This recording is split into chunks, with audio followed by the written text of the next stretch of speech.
Judge threatened a black veteran mom, one case number turned the courtroom silent. Judge Advocate General Carlos Tevez didn't just convict soldiers, he annihilated them. Behind the imposing bench of Fort Bragg's Courtroom 6, beneath the shadow of the American flag and the weight of military tradition, he had perfected the art of legal execution. For nearly a decade, he had presided over hundreds of courts-martial with surgical precision and zero mercy. His record spoke for itself, a 97% conviction rate, 12 officers dismissed from service, countless enlisted careers destroyed before they even began. But statistics didn't capture the real story.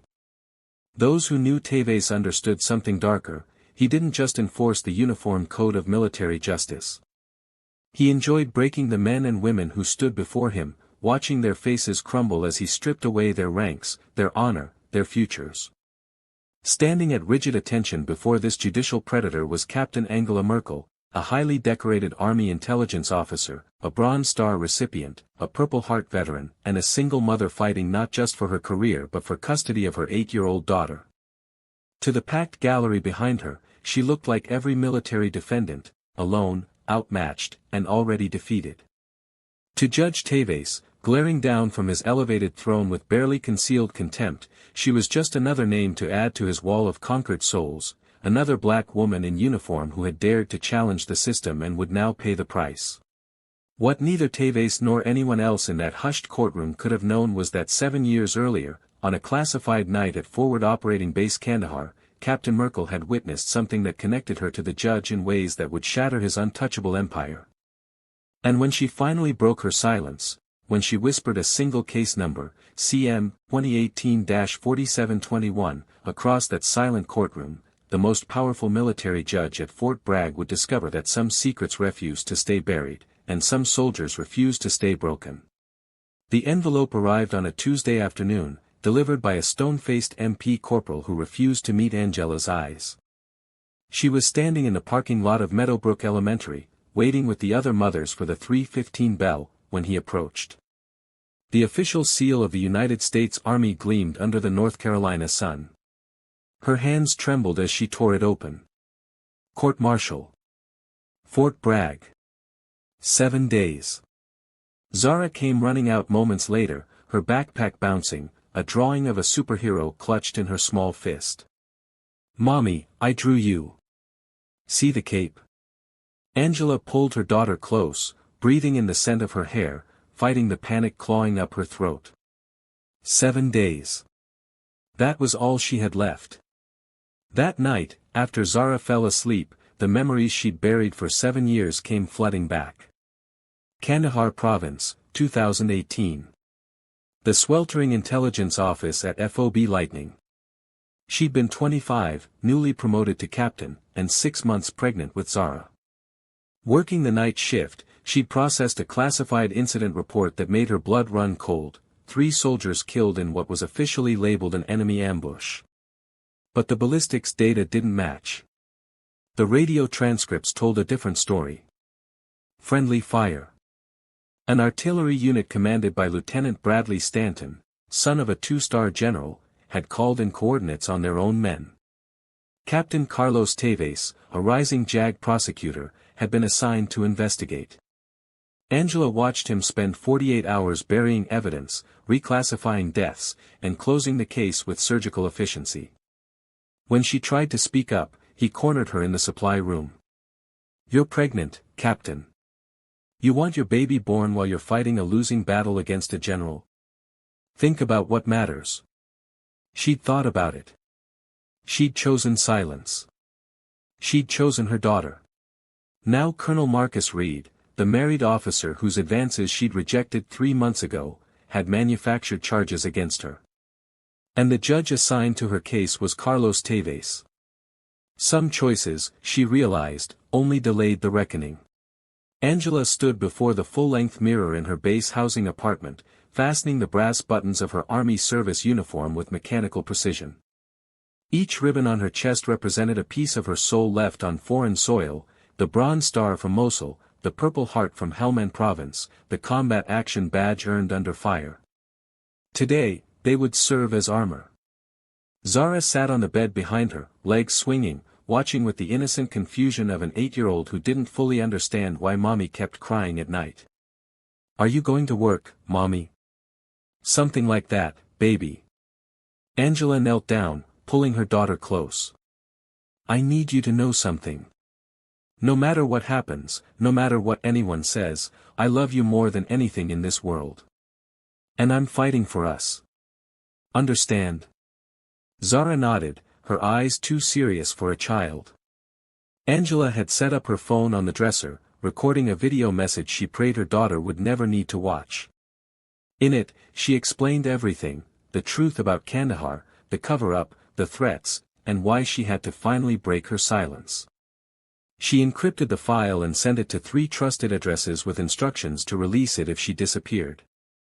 The burner phone sat on her nightstand, a lifeline provided 3 weeks ago by a woman who'd introduced herself as Special Agent Lauren Cross from Army CID.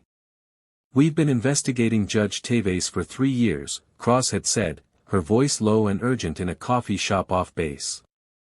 "We know about Kandahar. We know about the protection racket. But we need someone on the inside. Someone he wronged. Someone brave enough to wear a wire."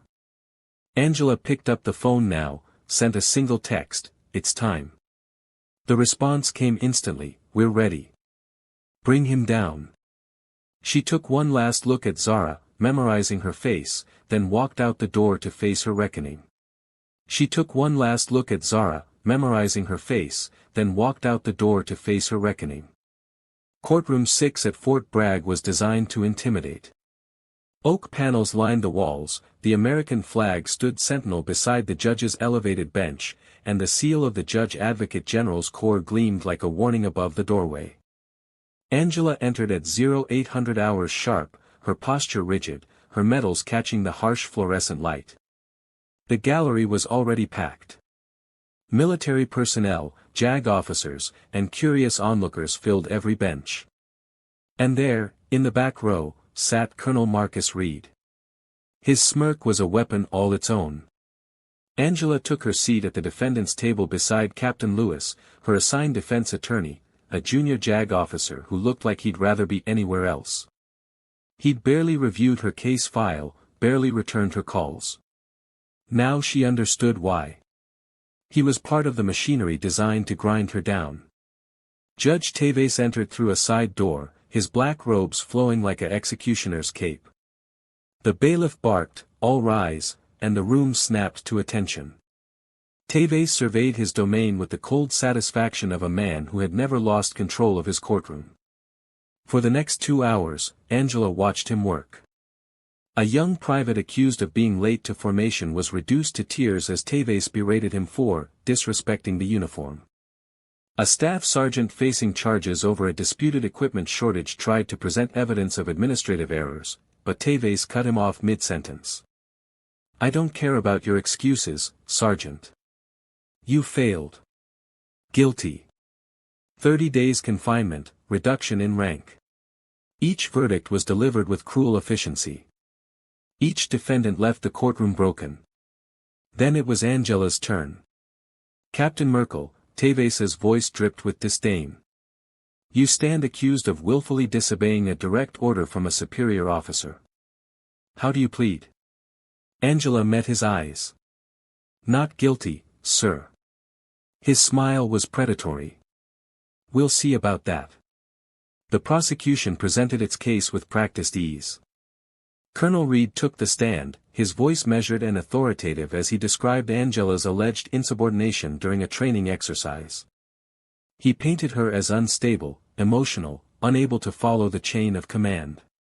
Her defense attorney objected twice, both times weakly, both times overruled.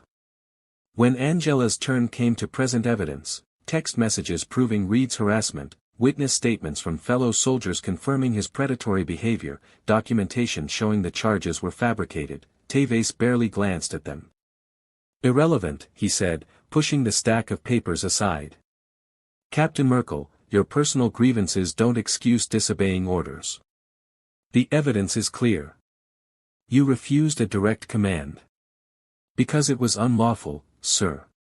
Colonel Reed ordered me to falsify intelligence reports. Enough. Tevez's gavel cracked like a gunshot. I will not allow you to slander a decorated officer's reputation with baseless accusations. Angela's defense attorney remained silent, his pen frozen over his notepad. Tevez leaned forward, his voice dropping to a dangerous whisper that somehow carried through the entire courtroom.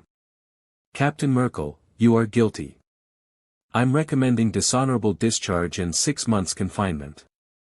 He paused, letting the words sink in. But there's something else.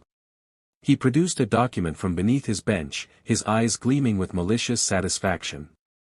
I'm also recommending an emergency custody review. Your service record shows deployments totaling 3 years away from your daughter. Your recent behavior demonstrates instability and an inability to follow orders, clear indicators of parental unfitness. Child Protective Services has already been notified. The courtroom erupted. Angela felt the floor tilt beneath her. You can't, she began, but Tevez silenced her with a raised hand. I already have, Captain. Your daughter will be placed in protective custody within 72 hours pending a full evaluation. He raised his gavel, ready to make it official. That's when Angela's voice cut through the chaos. CM 2018-4721. 6 characters. Spoken quietly. Yet they detonated through courtroom 6 like a fragmentation grenade. Judge Tevez froze, his gavel suspended mid-strike. The color drained from his face as if someone had opened a valve. In the back row, Colonel Reed half stood, his expression shifting from smug satisfaction to confusion to something approaching fear. The court stenographer's fingers stopped moving.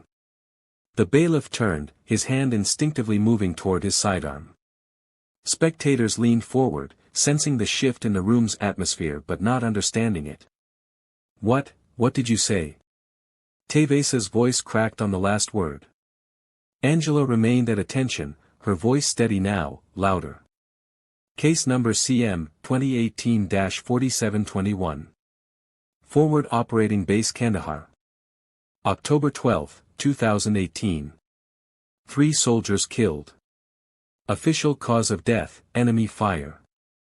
She paused, letting each word land like a body blow. Actual cause of death, friendly fire from a U.S. artillery unit. Covered up by the assigned JAG prosecutor. Another pause. You, Captain Tevez. Before you became a judge. The silence that followed was suffocating. Tevez gripped the edge of his bench, his knuckles white. His eyes darted to the gallery, to the bailiff, to the exits, calculating. Finally, he found his voice, though it trembled. Bailiff, clear the courtroom. Now. Sir, this is a public. I said clear it. Tevez roared, his composure shattering. Everyone out except the defendant and essential personnel. This court is an emergency closed session. The gallery erupted in confused protests, but MPs moved swiftly, ushering people toward the exits. Colonel Reed tried to remain, but was forcibly removed. Within minutes, the room was nearly empty, just Angela, her useless attorney, the court stenographer, the bailiff, and Judge Tevez. Captain Merkel, Tevez said, his voice now barely above a whisper, my chambers. Now. Angela followed him through the side door, her heart pounding. 7 years of silence were about to end. Tevez's private chambers were a shrine to his own importance, diplomas from Harvard Law, photographs with generals and politicians, commendations lining the walls. He slammed the door behind them, his judicial composure completely abandoned. How dare you, he hissed, advancing on Angela. How dare you bring that up in my courtroom? Angela stood her ground. I was there, Tevez. Night duty, Intelligence Office, FOB Kandahar. I processed the initial incident report. 3 soldiers dead, Staff Sergeant James Chen, Specialist Maya Rodriguez, Private First Class David Okonkwo. She recited their names like a prayer. The ballistics data showed American artillery fragments. The radio transcripts captured Lieutenant Bradley Stanton's voice calling in coordinates that landed on our own men. "You don't know what you're talking about," Tevez said, but his voice lacked conviction. "I know exactly what I'm talking about. I watched you spend 48 hours burying that evidence. I watched you reclassify their deaths from friendly fire to enemy contact. I watched you close the case before anyone could ask questions." Angela's voice hardened. "And I know why. Because Lieutenant Stanton was Major General Richard Stanton's son. Because investigating properly would have ended his career and damaged the general's. Because you were more interested in making powerful friends than honoring the dead." Tevez sank into his leather chair, suddenly looking older. "I was 29 years old. A junior JAG officer with student loans and a mortgage. The general made it very clear what would happen if I pursued that investigation." He looked up at Angela, and for a moment, she saw something almost human in his eyes. "You were there. You were pregnant. I saw your file. I knew you'd understand, sometimes survival means making impossible choices." "I understood then," Angela said quietly. "I chose silence to protect my daughter. But you didn't stop, did you? You built an empire on that first compromise. How many other cases did you bury? How many careers did you destroy to protect the powerful? How many lives did you ruin?" Tevez's moment of vulnerability vanished, replaced by cold calculation.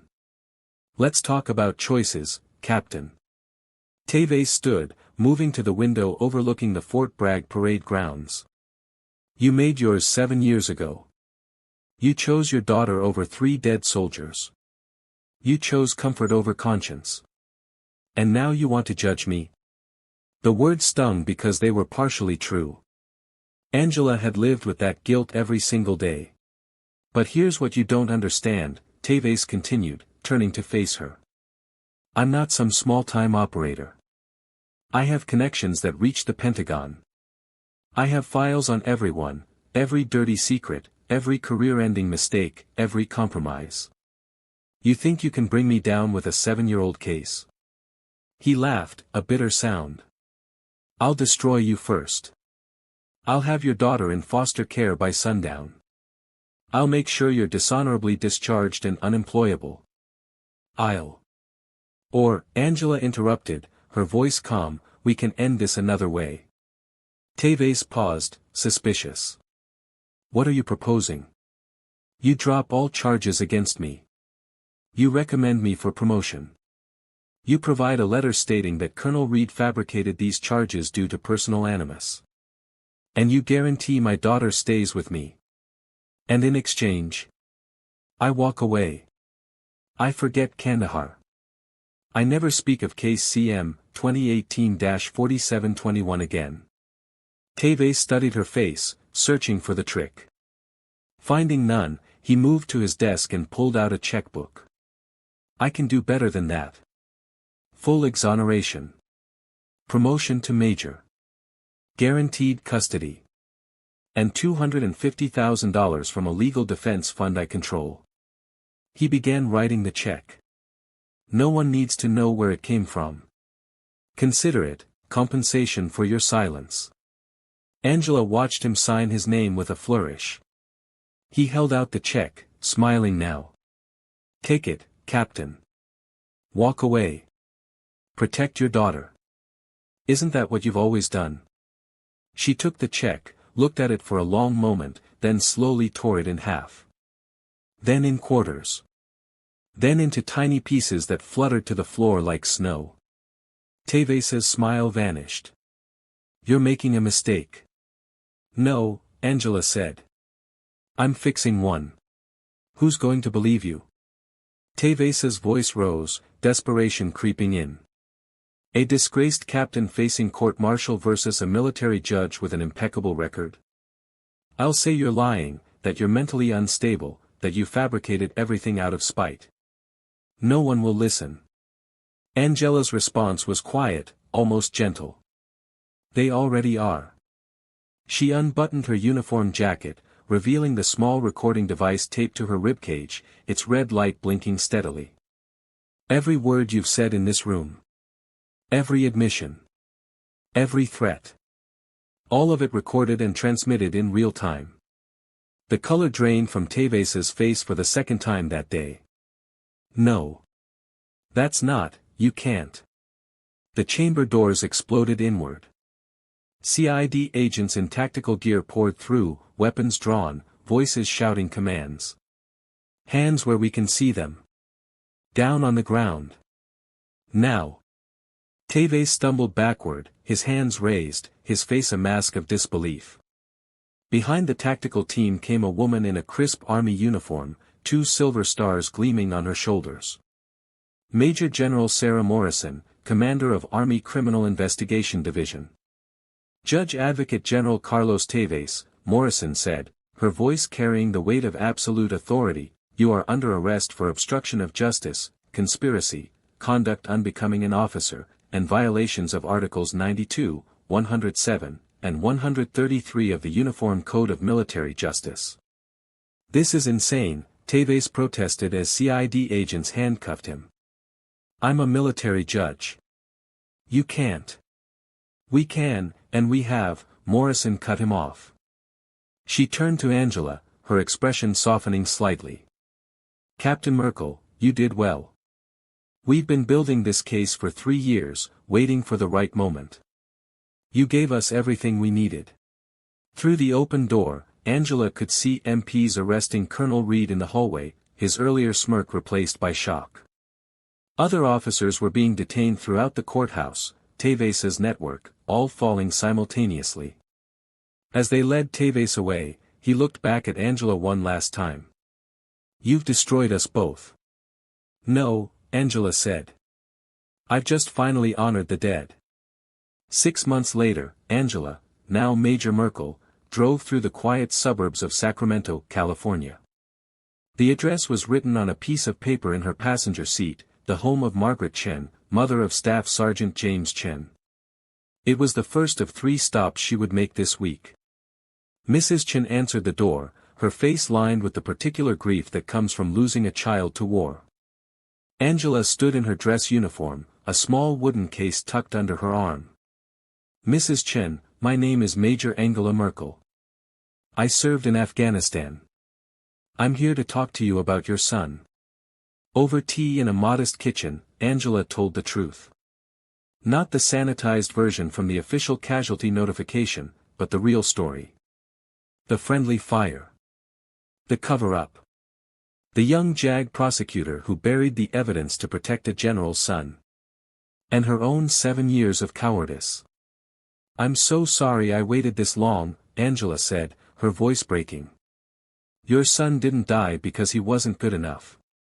He died because someone valued their career over his life. That someone has been held accountable. She opened the wooden case, revealing the medals inside, a posthumous Bronze Star, a new certificate correcting the record, and a letter from the Secretary of the Army acknowledging the truth. Mrs. Chen wept, touching the medals with trembling fingers. For 7 years, I thought. I thought there was something wrong with the story they told me. Thank you for finally giving me the truth. Angela made similar visits to the families of Specialist Maya Rodriguez in Texas and Private First Class David Okonkwo in Georgia. Each time, she spoke the same words, delivered the same posthumous honors, and carried the same message: your child's death mattered, and the truth will no longer be buried. Judge Carlos Tevez was sentenced to 20 years at Fort Leavenworth. Colonel Reed received 15 years. Lieutenant Bradley Stanton, now a major, faced charges of negligent homicide. The investigation exposed a protection racket that reached to the Pentagon, leading to 14 additional arrests. With the whistleblower reward and her military back pay, Angela established the Kandahar Truth Foundation, a legal advocacy nonprofit for service members facing retaliation. She testified before Congress about military justice reform. She became the voice for those afraid to speak. And every night, she tucked Zara into bed, knowing she'd finally kept her promise. Not just to her daughter, but to 3 soldiers who deserved better. Some debts, she learned, can only be paid with truth. And some truths are worth waiting 7 years to tell, as long as you finally tell them.